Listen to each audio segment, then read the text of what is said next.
Камыр туруш дүйнө жүзү боюнча серияма кайра кош келиңиздер.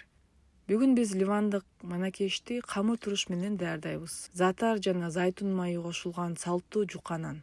Алгач камырды жууруп, экеси көтөрүлгөнгө чейин ачытабыз. Андан кийин камырды кичинекей бөлүктөргө бөлүп, тыныктырабыз. Андан кийин акыркы формасына келтирип жаябыз. Бышыруудан мурда ливандык салттуу кошумчаны даярдайбыз. Затарды зайтун майы менен аралаштырабыз. Аралашманы камырдын үстүнө тегиз кылып жаябыз, кыска убакытка тыныктырабыз. Духовканы мүмкүн болгон эң жогорку температурага чейин алдын ала ысытабыз. Духовка жакшы ысыгандан кийин 6-8 мүнөт бышырабыз. Манекеш көтөрүлүп, бир аз кызарганча.